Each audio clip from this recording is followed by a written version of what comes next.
Romanos capítulo 1. Romanos capítulo 1. Y vamos a comenzar versículo por versículo, desde el primero, ya que cubrimos un espectro bastante amplio el domingo pasado que comenzamos con la introducción a este libro, y vimos que el mensaje central en el capítulo 1 es el Evangelio de Jesucristo, las buenas noticias de que Dios te ama y me ama. No quiere que sigas en ese estado, quiere explicarte por qué pasan los terremotos, quiere llamarte a que tengas comunión con su Hijo y quiere bendecir tu entrada, tu salida, tu vientre, tu casa, tu trabajo. Estas son las buenas noticias del Evangelio de Jesucristo. Ahora en el primer versículo, comenzamos en esta mañana ya a desmenuzarlo. Vamos a meter el microscopio y vamos a poder comenzar a comer el libro de Romanos.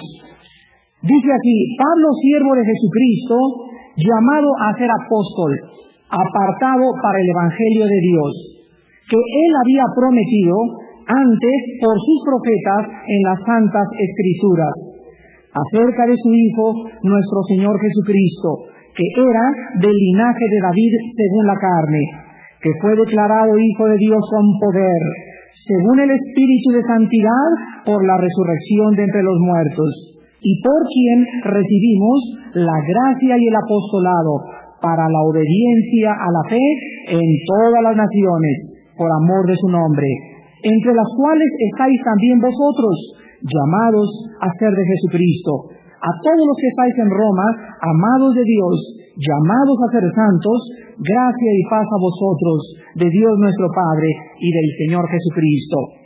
Vemos en primer lugar que esta carta es introducida por el apóstol Pablo. Y Pablo se introduce o les manda esta carta a los romanos usando el nombre gentil Pablo. La palabra Pablo viene del vocablo latino Paulos, que significa pequeño. Ahora bien, los judíos tenían la costumbre de poder darles nombres gentiles a sus hijos. Así que la mayor parte de los judíos tenían dos nombres. Tenían un nombre gentil y tenían un nombre judío. El nombre de Pablo gentil era era Paulo, o Paulus en latín, que significa pequeño. Y el nombre judío era Saulo. Y es la misma traducción del griego al latín o del hebreo al griego. A continuación, Pablo dice que él es o se considera siervo de Jesucristo. La palabra siervo aquí es la palabra griega doulos se escribe, y significa el esclavo sin tener ningún derecho. Antiguamente, cuando un amo romano adquiría a un esclavo, el esclavo entraba a la casa de esa persona o de esa familia romana, y ese esclavo, desde que entraba a la casa de la familia romana, él tenía que darse cuenta que no tenía absolutamente ningún derecho. Significaba que si se casaba también la esposa era del amo. Si los hijos nacían en la casa, también eran propiedad del amo. Si compraba una vaca, era propiedad del amo. Nada absolutamente era del esclavo. Él era su esclavo total y el otro era su amo total. Cuando Pablo se identifica como siervo de Jesucristo, usa la palabra doulos para poder darnos a entender en esta mañana que cuando nosotros venimos a Jesucristo, perdemos todos nuestros derechos. Si nosotros no comprendemos eso, vamos a vivir en una constante rebeldía en contra del Señor. Cuando yo vengo a Jesucristo, ya no puedo decir, es que tengo derecho. Cállese. Usted no tiene derecho de nada, ni yo tampoco. Cuando una esposa dice, es que no tengo derecho que mi esposo me trate de esa manera, es una esposa que aún no ha comprendido lo que significa estar crucificado con el Señor. Cuando el esposo la trata mal, la esposa baja la cabeza y dice, bueno, Señor, quiero reconocer el maltrato de mi esposo que tú estás operando en mi vida para la formación de mi carácter. Pero el problema con los cristianos, con todos nosotros, es que nos tarda mucho tiempo en entender que ya no tenemos derechos. Por eso me da tristeza cuando hay problemas en México o en cualquier país diciendo es que vamos a perseguir a los cristianos y dicen vamos a juntarnos todos y hacer un desfile y protestar contra el gobierno. Esto es lo más antibíblico que existe en la palabra de Dios. Nunca en la Biblia encontramos nosotros que cuando Roma persiguió a los cristianos y cuando Nerón mandó incendiar Roma, que se juntara Pablo, hicieran un mitin y dijeran vamos a protestar contra el emperador romano. Vamos a exigirle nuestros derechos como ciudadanos. Es que nosotros perdimos y cedimos nuestros derechos cuando morimos con Cristo en el momento de nuestra conversión. Somos esclavos totales del Señor. Y cuando yo tenga hijos y el Señor, como se llevó nuestro hijo hace 8 años, se lo quiera llevar, es de Él. Señor, tú no lo diste, tú te lo llevas a la hora que tú quieras. Y no te vamos a pedir cuentas de por qué tú estás haciendo lo que estás haciendo. Tú me diste un coche, tú permites que me lo roben. Tú me diste una casa, tú permites que se me caiga. Es que todo lo que tenemos, mi esposa, mis hijos, mis derechos, mis bienes, mi ganado, todo absolutamente pertenece al Señor. ¿Cuántos en esta mañana le pueden llamar a Cristo mi Salvador? Creo que todos, pero ¿cuántos le pueden llamar mi Señor? Por eso dice, ¿por qué me llamáis Señor, Señor, si no hacéis lo que yo les mando? Cuando tú le llamas Señor, le estás diciendo, tú eres mi amo absoluto. He perdido mis derechos, haz con mi vida, con mi esposa, con mi coche, con mi familia, con mi trabajo, todo lo que tú quieras. Pablo le da orgullo presentarse y llamarse esclavo de Jesucristo. Enseguida dice, llamado a ser apóstol. La palabra kletos, apostolos, o sea, llamado a ser apóstol en griego, kletos apostolos, significa llamado a una comisión especial. La palabra apostolos o la palabra apóstol significa enviado a una comisión especial. Pablo, vean ustedes Hechos capítulo 1, Pablo no reunía las condiciones para ser apóstol, porque en el capítulo 1 de los Hechos, versículo del 21 al 22, encontramos que la condición para ser apóstol eran las siguientes. Aquí están los apóstoles reunidos, han matado, más bien se ha suicidado Judas y quedan 11. Pero acuérdense que en el libro de Apocalipsis tenían que ser 12 las piedras que fueran el fundamento de la Nueva Jerusalén. Entonces, para que alguien reemplazara y tomara el lugar de un apóstol, aquí se explican las condiciones. Hechos 1, 21 al 22. Y dice aquí, es necesario, pues, que de esos hombres que han estado juntos con nosotros, todo el tiempo que el Señor Jesús entraba y salía entre nosotros, comenzando desde el bautismo de Juan, hasta el día en que entre nosotros fue recibido arriba, uno sea hecho testigo con nosotros de su resurrección. ¿Cuál era la condición para ser apóstol de Cristo? Haber estado con el Señor Jesús. ¿Desde cuándo? Desde el bautismo, desde que Juan comenzó a predicar, hasta que Jesucristo ascendió a los cielos y se quedaron todos maravillados viendo cómo era arrebatado al cielo el Hijo de Dios. Entonces, para ser apóstol, tenían que haber estado con el Señor desde el bautismo de Juan hasta el día de la ascensión. Sin embargo, Pablo no reunía estos requisitos. Vean ustedes en 2 Corintios 12:12. Sin embargo, Pablo se menciona a sí mismo apóstol. Cuando él les escribió a los corintios comenzaron a recibir calumnias acerca de Pablo, los corintios comenzaron a recibir chismes acerca de Pablo y lo comenzaron a atacar. Y los corintios dijeron, ¿tú qué derecho tienes a ser apóstol? No tienes derecho ni tampoco que te demos ofrendas. No tienes derecho a tener una mujer. Y cuando Pablo escribe en 2 Corintios les dice, no tenemos los apóstoles derecho a esto, no tenemos derecho a aquello. Pero él dice que la otra prueba para que un apóstol fuera apóstol era la siguiente. O sea, no solamente tenían los apóstoles que haber estado con Cristo desde el bautismo de Juan hasta la ascensión, sino que también los apóstoles estaban caracterizados por una cosa muy especial. Y vamos a ver en 2 Corintios 12, versículo 12, cuáles eran las credenciales de un apóstol. Con todo, las señales de apóstol han sido hechas entre vosotros en toda paciencia, por señales, prodigios y milagros. ¿Cuáles eran las credenciales entonces para que un hombre llegara y dijera, soy apóstol de Jesucristo? Las señales y los milagros que le acompañaban al predicar la palabra.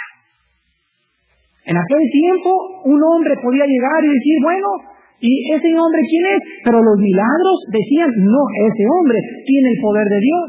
En la época que estamos viviendo, no solamente los cristianos ya pueden hacer milagros, ahora también los mormones hacen milagros, los católicos hacen milagros, los testigos de Jehová hacen milagros, los padres hacen milagros, todo el mundo sana, todo el mundo tiene dones espirituales. Ahora, no se puede distinguir a una persona cristiana por los milagros, ¿o sí? Ya no son los milagros los que nos identifican si somos realmente de Dios, porque desde que el Espíritu Santo vino en Pentecostés, los milagros han comenzado a ser falsificados. Ahora, ¿cómo podemos nosotros saber si un hombre es de Dios? ¿Cómo podemos saber quién tiene la verdad si todos hacen milagros? La única prueba que podemos nosotros ahora sustentar es la palabra de Dios. A la ley y al testimonio no remitimos.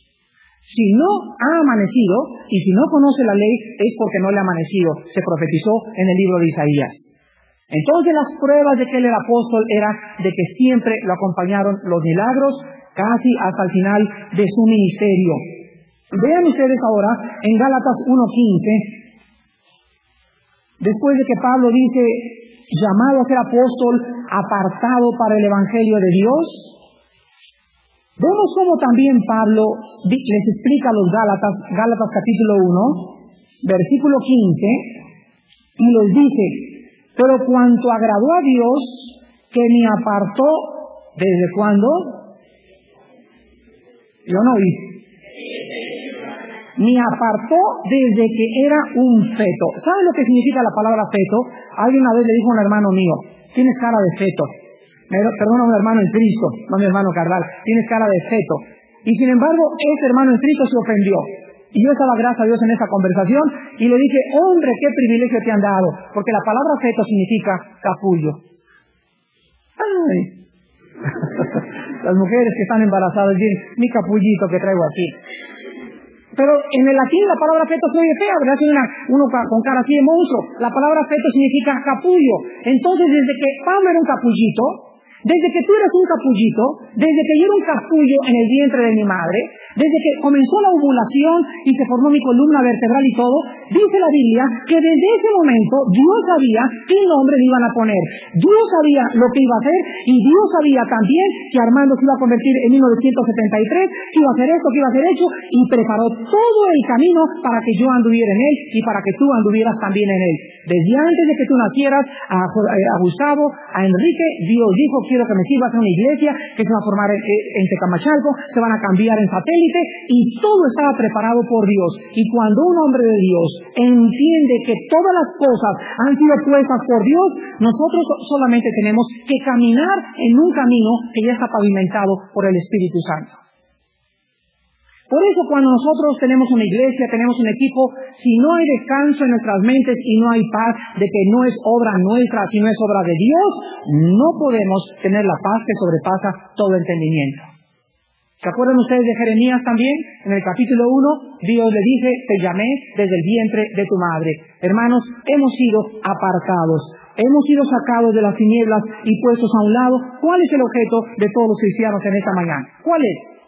¿Para qué nos apartó Dios para el Evangelio? ¿Para qué?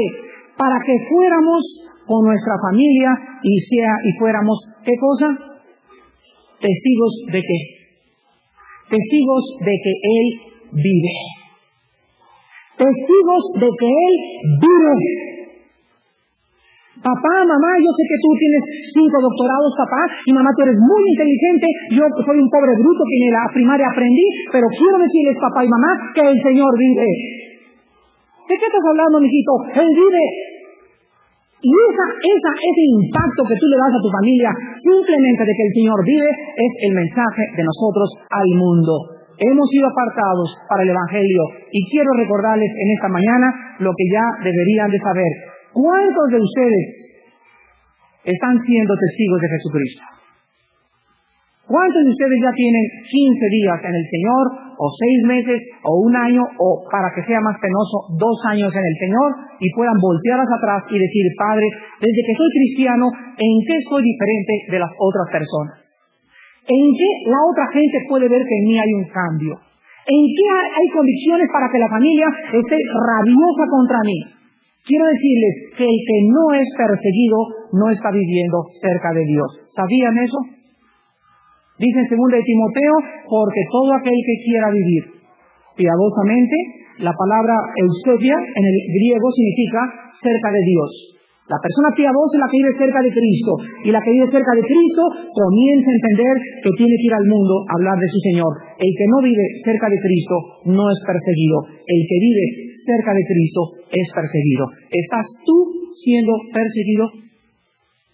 Haz un análisis de tu vida en esta mañana, y si tus abuelos o tus tíos o tus cuñados no han desatado una controversia grave en tu familia, al grado que ya ni quieran invitarte a las bodas ni a los bautismos, entonces tú puedes decirle: Padre, te doy gracias porque tu espíritu reposa sobre mi cabeza.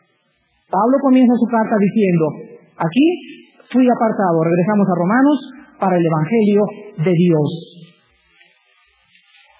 Ahora vamos a recordar que cuando él dice que fue apartado para el evangelio de Dios, notamos el domingo antepasado dos cosas importantes acerca del evangelio. Número uno, ¿qué fue lo que notamos?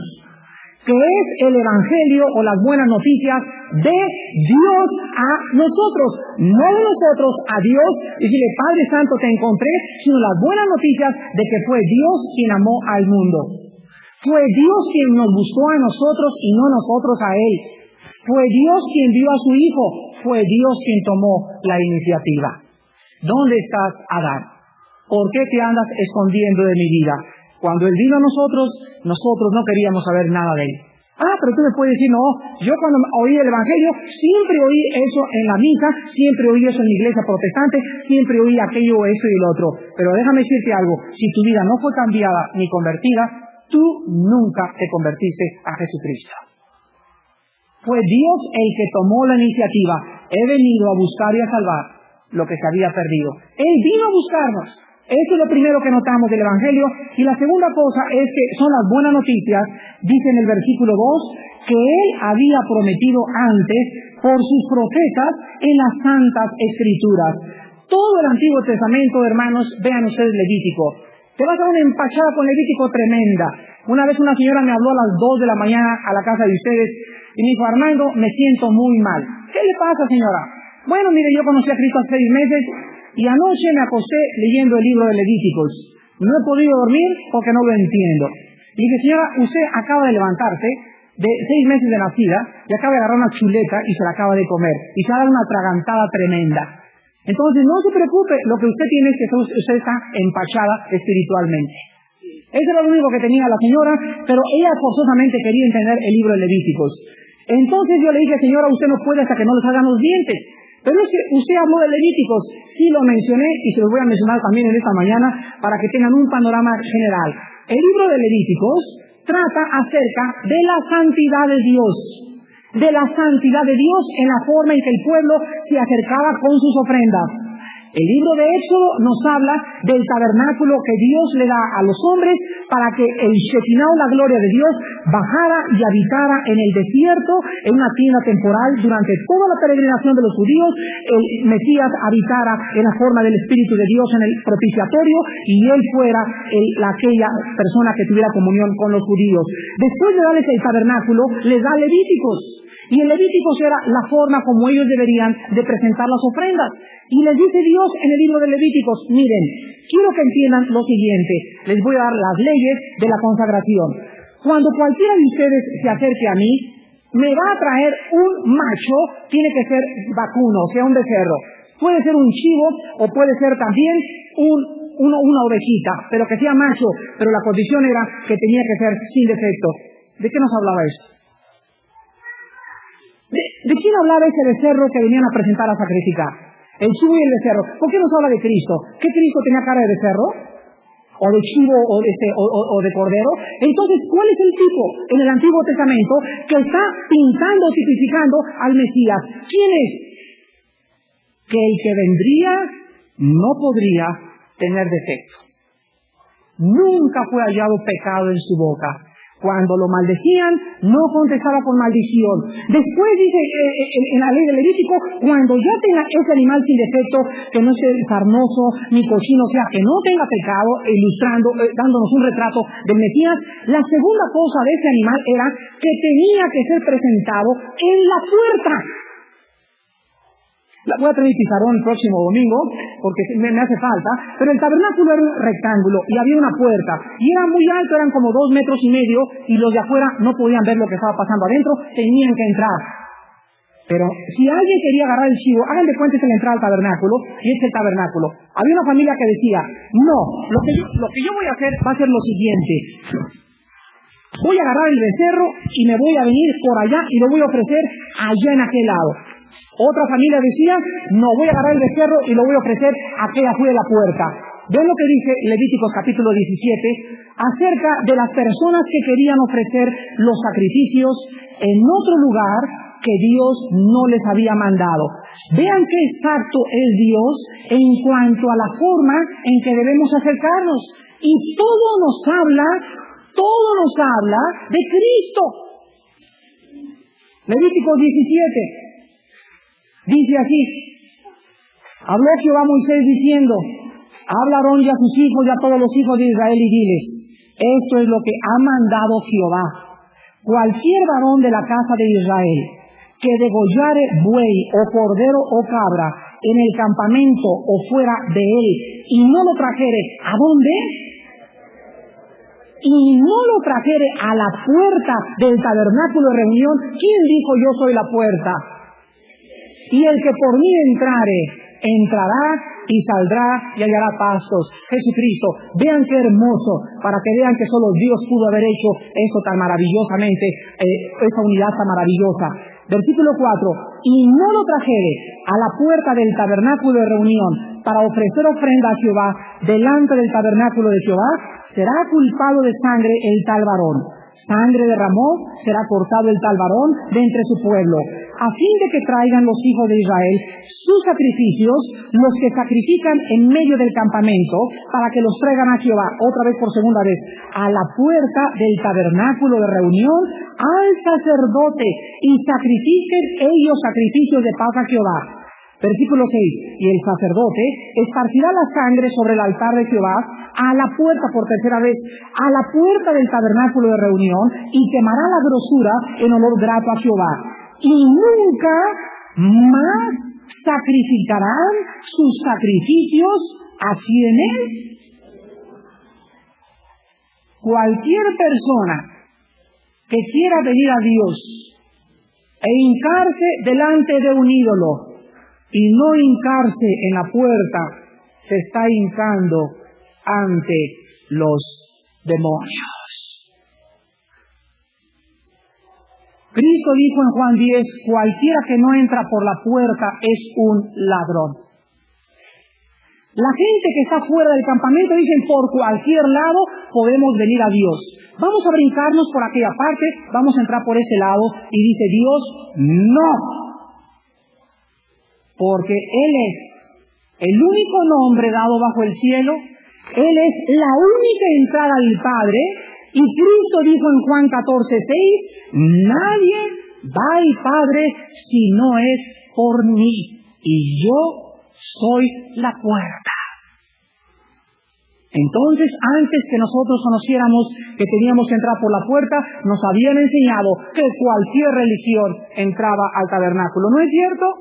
No, hombre, bríncate por cualquier lado. Y la Biblia estableció bien claramente desde antes de que el Mesías viniera que cualquier otro lugar que los judíos emplearan o cualquier otro que no quisiera entrar por el lugar que Dios había designado, estaban sacrificando, estaban adorando no al Dios de la Biblia. Y dice el versículo 8, les dirás también cualquier varón de la casa de Israel o de los extranjeros que moran entre vosotros, que ofreciere holocausto o sacrificio, versículo 9, y no lo trajere a la puerta del tabernáculo de reunión para hacerlo a Jehová, el tal varón será igualmente cortado de su pueblo.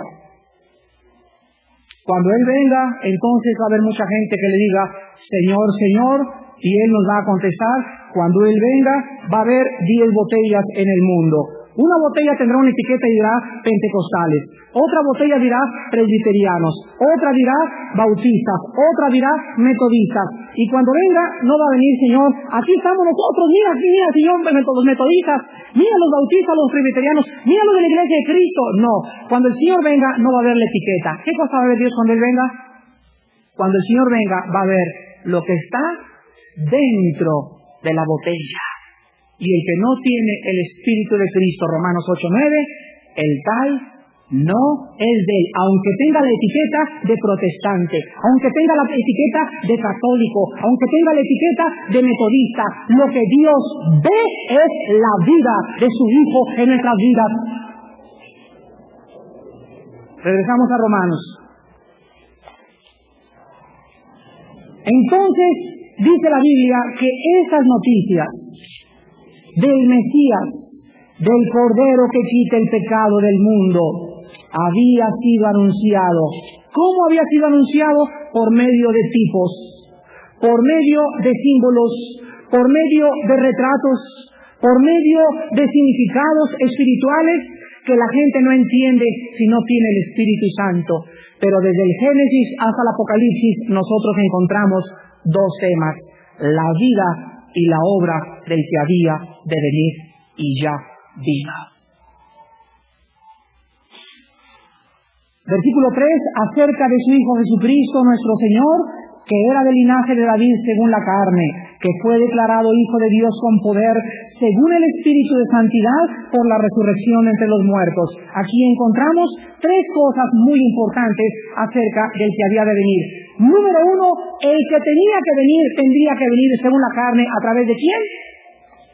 Dice el versículo 3, que era del linaje de David. La palabra linaje, la palabra griega, semilla. Vean ustedes en 2 de Samuel, capítulo 7, versículos 14 y versículo 16, cómo Dios a David le prometió que a través de su descendencia, 2 de Samuel, capítulo 7, versículos 14 y 16, 2 de Samuel 7, 14, el Espíritu Santo dice así: yo le seré a él padre, y él me será a mí hijo. Si él hiciere mal, yo le castigaré con vara de hombres y con azotes de hijo de hombres. Versículo 16. Y será afirmada su casa y su reino para siempre delante de tu rostro. Quiero que vean la palabra para siempre. Y tu trono será estable eternamente. Dios le promete al rey David que cuando el Mesías viniera, tendría que venir de todo su linaje. Y el Mesías tendría que venir de la semilla de David. Ahora quiero que entiendan esto. En la Biblia tenemos el Evangelio de Mateo y el Evangelio de Lucas. Quiero que pongan mucha atención. El Evangelio de Mateo nos da una genealogía de Cristo. El Evangelio de Lucas nos da otra genealogía de Cristo. El Evangelio de Mateo nos da la genealogía de Cristo según José. Esto lo encuentro en el capítulo 1, en los primeros 16 versículos. La genealogía de Lucas es la descendencia de Cristo según María. Entonces el Evangelio de Mateo nos muestra de dónde descendía José y Lucas de dónde descendía María, los padres que traerían al Mesías. Ahora bien, David tuvo dos hijos, a Salomón y a Natán. Tuvo otros, pero ellos vinieron de esos hijos. De Salomón descendía José. Pinten ahí en sus cuadernos, así David, y luego pongan una flechita, Natán y Salomón, y debajo de Salomón pongan a José, y debajo de Natán pongan a María, y de ahí vino, de los dos hijos de Salomón y de Natán, Jesucristo, el Mesías, el Hijo de Dios. Entonces cuando Mateo nos habla de la genealogía de Cristo, tú comienzas el libro de Mateo y dices, este hijo de Shencha, Gertrudis, hijo de tal, hijo de tal, hijo de tal, hijo de tal, hijo de tal, hijo de tal. Bueno, Señor, ¿y eso en qué me inspira? Tu palabra dice en 2 Timoteo que toda la escritura es útil. A mí no me importan tantas genealogías, pero es que la Biblia es perfecta. Porque cuando alguien venga por ahí y diga, es hecha por los hombres, yo tengo en mi casa un mapa así grandísimo, donde está la genealogía de Cristo desde Adán, desde Set, desde que comenzó a nacer la línea mesiánica de Jesucristo. Y ves por toda la Biblia por dónde vino Cristo. Venía por Rahab, la ramera, y vino por David, y hasta que llegó a María, y ves todo hijo de hijo de hijo de hijo de hijo de hijo de hijo de hijo de hijo, hasta que encuentras y trazas toda la descendencia desde Set. La Biblia es perfecta. Esta genealogía solamente el Espíritu Santo la pudo haber inspirado. Si no hubiera la Biblia sido inspirada por Dios, ¿cómo podría Isaías, Jeremías, Samuel, David y luego miles de años antes Pablo, Juan, que eran pescadores, no eran etimólogos, no eran lingüistas, no eran geógrafos, ni arqueólogos, ni geólogos, eran hombres vulgares pescadores, pero que cuando escribieron la Biblia eran inspirados por Dios y estaban escribiendo con detalles perfectos de dónde vendría el Mesías? Dice, regresamos a Romanos, que Jesucristo era del linaje de David. Por eso Pablo insiste a los romanos que ellos entiendan que el Mesías, según la carne, era del linaje de David, y lo prueba a través de las genealogías. Luego vemos el segundo clavo de los romanos. Cuando Jesucristo murió en la cruz del Calvario, todos los discípulos se retiraron y pensaron que acabó todo lo que ellos habían visto. ¿Los milagros los hicieron creer? No. ¿Las sanidades que ese hombre hizo los hicieron tener valor? No. Cuando vio que 10,000 personas fueron alimentadas, cuando él partió un pan y un pez, ¿los hicieron creer al lado de la muerte? No. Huyeron como cobardes. ¿Qué fue lo que los hizo creer? La presencia del Espíritu dentro de ellos. Cuando el Espíritu Santo vino en Pentecostés, se levantó Pablo y se paró así enfrente de todos, y se pone Pablo así: ¡Hola, qué traen! A ver, aviéntense. Hijo de Israel, el Mesías de acuerdo al linaje de David, fue crucificado y fue sepultado, pero era imposible, dice el capítulo 2, era imposible que la muerte lo retuviera, por cuanto él tenía que ser levantado de acuerdo a las profecías. Y ahí estaba otro Pedro, y la gente comenzaba a ver a Pedro, y se comenzaba a comer las uñas, y le gritaba, yo creo que de cerquita: oye Pedro, pero no sabes si lo acaban de matar, te van a crucificar a ti también. Pero algo se había apoderado de Pedro. Pedro ya no era el mismo. Pedro tenía el Espíritu Santo.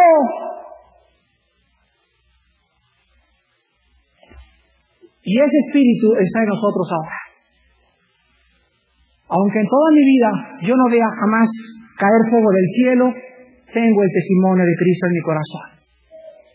Aunque en toda mi vida yo no vea a ningún niño ser sanado, no me importa, porque nada va a fortalecer mi fe más que su santa palabra. La palabra es útil para enseñarnos, es útil para corregirnos, es útil para instruirnos, es útil para hacernos volver del camino. Aquí en su palabra estamos completos, y ese es el instrumento que Dios usa para que nosotros le conozcamos a Él. Así como en el Antiguo Testamento dijo, la puerta del tabernáculo es importante para entrar y ser aceptado, así nos dice el Nuevo Testamento: cualquiera que quiera brincar las trancas y venirme a buscar fuera de mi palabra, no lo dejaré entrar.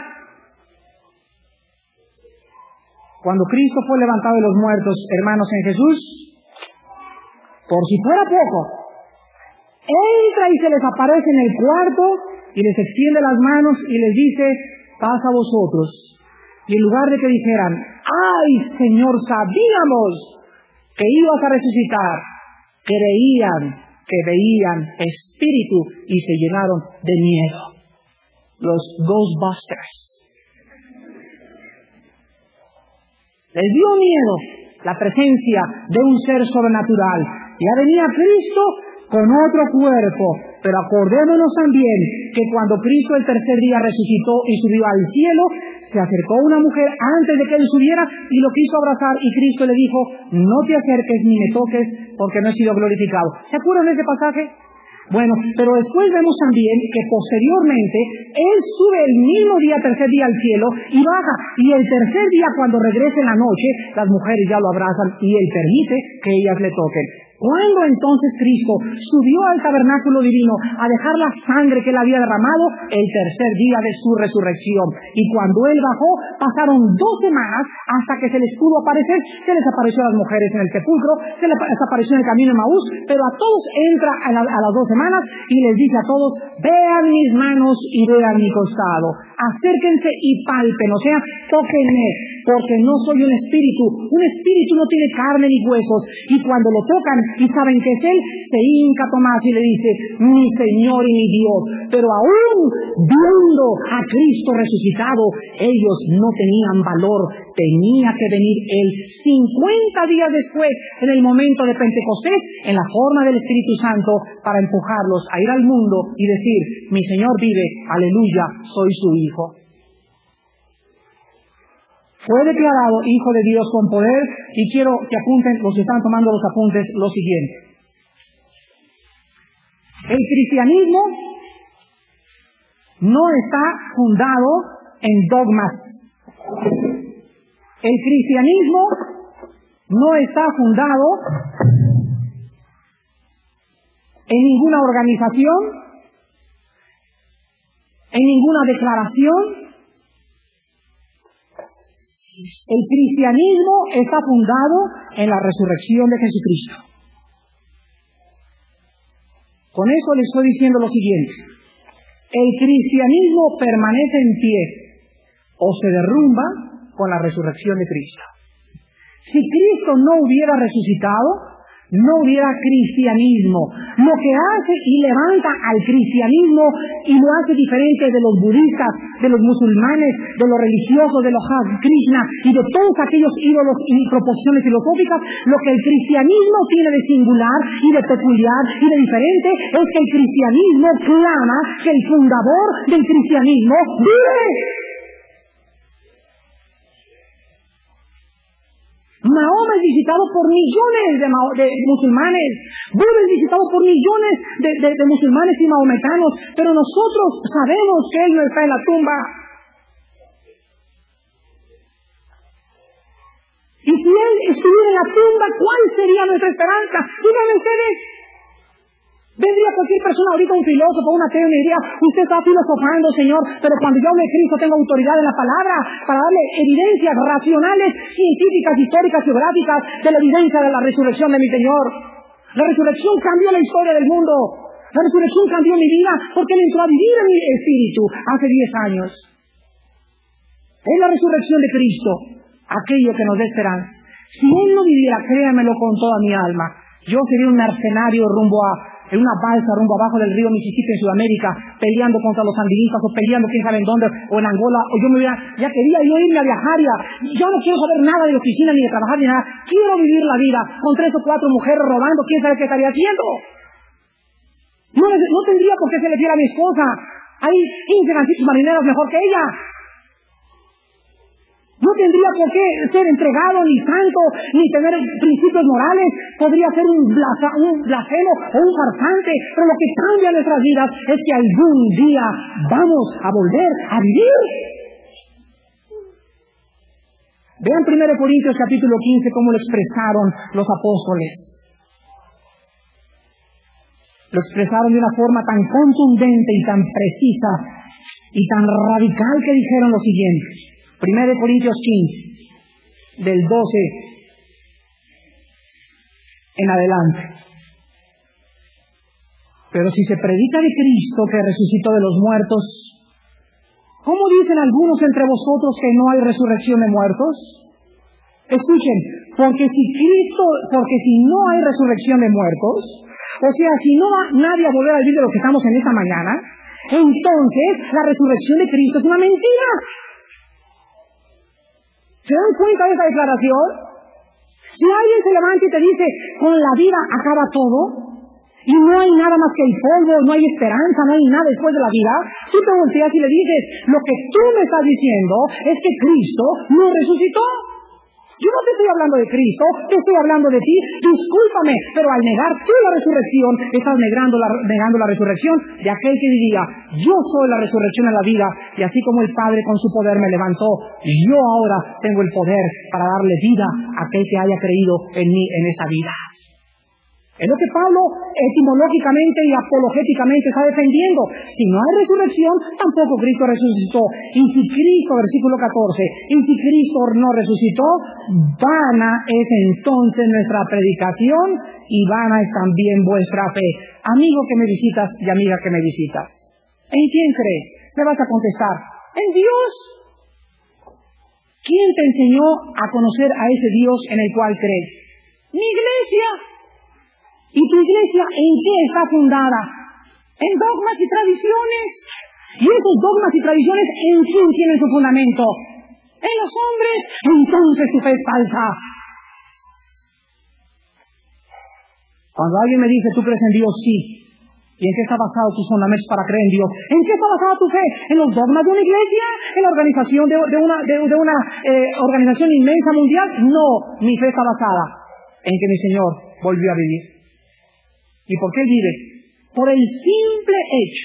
Ahorita, hermanos en Cristo, yo hay miles de cosas que no entiendo en la Biblia. Hay cientos de cosas que hasta que yo muera, no hay nadie que haya muerto y que haya comprendido la Biblia totalmente.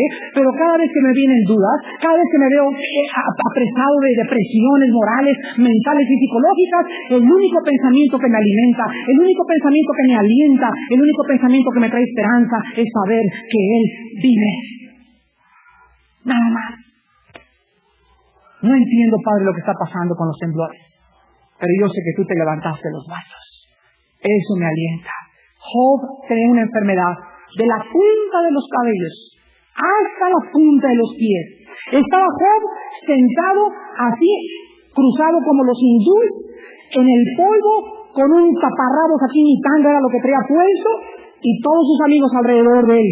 Y Job estaba pensando y decía, Señor, yo he sido recto, yo he sido santo, he amado a mi esposa, he hecho esto, nunca volteé a ver a una mujer que no era mi esposa, nunca robé. Y la pregunta que corre por todo el libro de Job es la siguiente: ¿por qué sufren los justos? ¿Qué si nos portamos bien no vamos a sufrir? Nunca se promete esto en la Biblia. Job comienza en los primeros versículos, era el hombre más recto y más temeroso de Dios. Sin embargo, Dios usó a Job como un ejemplo para todos nosotros. Y Job llegó a la desesperación y dijo en el capítulo 3, oh Dios, ¿por qué mejor cuando estaba en el vientre, cuando era un capullito, por qué me dejaste? ¿Por qué no me abortaste? ¿No hubieras dejado que me abortara mi madre? ¿Para qué nací? ¿Para haber vivido en esa forma? ¿Qué he servido, Señor? Y mira lo que me ha pasado. Entonces Job, cuando llegó a la desesperación máxima, se levantó y dijo estas palabras: yo sé que mi Redentor vive y al fin me levantará del polvo, y después de deshecha esta mi piel, en mi carne he de ver. Y de ahí en adelante Job tuvo paz en su corazón. Hermanos, yo sé que mi Redentor vive.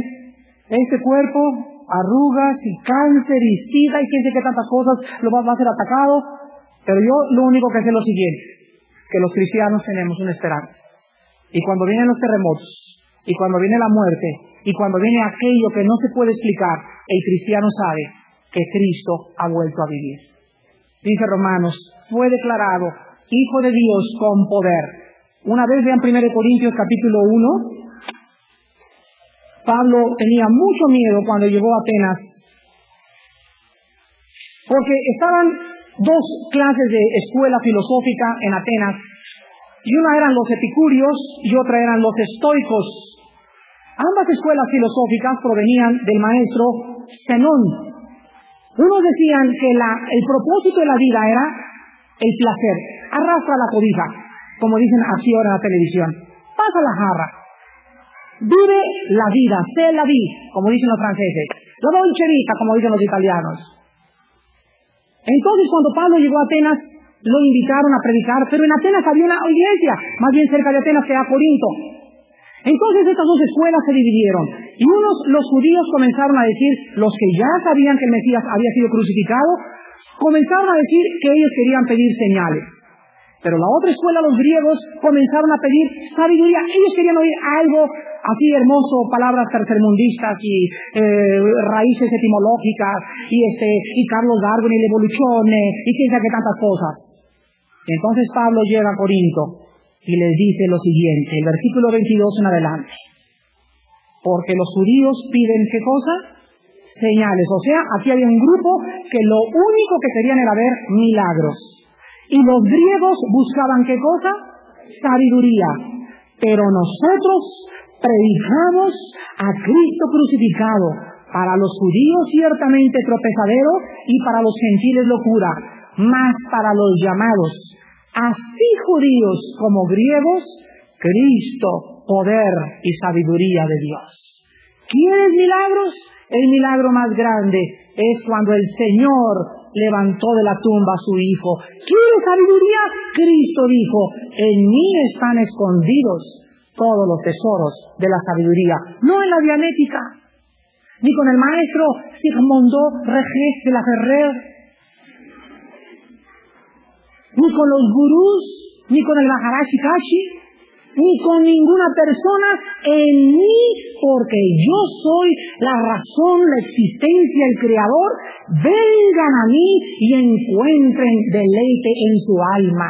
En mi palabra vas a encontrar respuestas, pero te va a tomar tiempo, y en ese tiempo tú tienes que entregarme más de tu vida, más de tu esposa, más de tus hijos. Yo te llenaré y te mostraré que realmente vivo por los siglos de los siglos, y cuando tú tengas esa conciencia en tu alma que yo vivo, entonces podrás ir al mundo y tu vida no te ha de importar, porque has de vivir para lo único que te he creado, para que seas mis testigos en todo México, en Estados Unidos y en Centroamérica.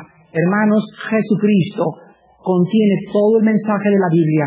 Jesucristo fue declarado con poder y Jesucristo tenía que venir de David. Estas tres verdades tienen que ser asimiladas por nuestro corazón en esta mañana, y tenemos que salir en esta mañana diciéndole, porque tú vives, nosotros volveremos a vivir.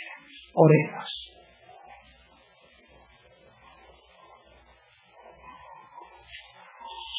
Padre, te damos gracias en esta mañana porque así como tú llamaste a Pablo para ser comisionado en una posición especial, así como lo apartaste para que él fuera predicador, así como lo apartaste para el mensaje que tú habías prometido siglos y siglos y siglos de anterioridad, de que los profetas pintaban en retratos a través de las ofrendas a Jesucristo, así como fue perfecto el cumplimiento que él venía de David, y así como lo levantaste con poder por medio de la resurrección, según tu Espíritu de santidad, haznos entender en esta mañana, Padre, que nos has apartado y nos has llamado para ser embajadores, para llevar al mundo un mensaje de reconciliación, para que nuestras vidas se caractericen cuando estemos deprimidos y desesperanzados y desilusionados muchas veces entre nosotros mismos, que la esperanza de la vida después de la vida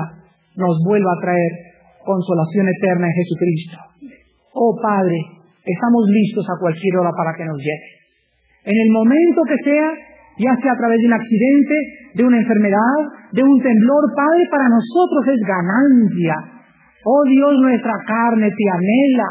Vamos a descansar para siempre. Nuestras lágrimas serán enjugadas. Seremos viejitos en esta tierra, pero el hombre interior se renueva día a día por medio de tu Espíritu que has hecho morar en cada hijo que ha creído en el unigénito Hijo de Dios. Oh Padre, gracias por tu mensaje de esperanza, de exhortación y de consolación, y que tengamos esas ganas de no venir a calentar las bancas los domingos, que entre la semana le demos prioridad al Evangelio, prioridad a las actividades de la iglesia, prioridad a las cosas de los desayunos, prioridades a tu reino, Señor, porque no es para nadie para quien trabajamos, es para la gloria de aquel que murió y volvió a vivir. Y así con su rostro inclinado. ¿Habrá alguna persona esta mañana que no te conozca? Yo sé que sí. Hay personas esta mañana que han querido entrar por otra puerta al tabernáculo, han querido brincarse la barda a través de las religiones, y tú dices, Él es la puerta, y cualquiera que quiera venir a mí, si no es a través de mi Hijo, es un salteador y es un ladrón. Él es el camino a mí, Él es la verdad a mí, y Él es la misma vida que tú tienes en esta mañana. Oh Dios, en esta mañana, trae a estas almas que no te conocen a la puerta, a Jesucristo. Y así con tu rostro inclinado esta mañana, si tú no le conoces, no importa qué religión tengas, puede ser católico, protestante o evangélico, la religión que tengas, no vienes esta mañana a una religión, vienes a una cruz. Te pido que te arrepientas de tus pecados, que creas en el nombre de Jesucristo como el Salvador del mundo y que le abras tu corazón y le permitas en esta mañana entrar por primera vez a reinar como tu Señor.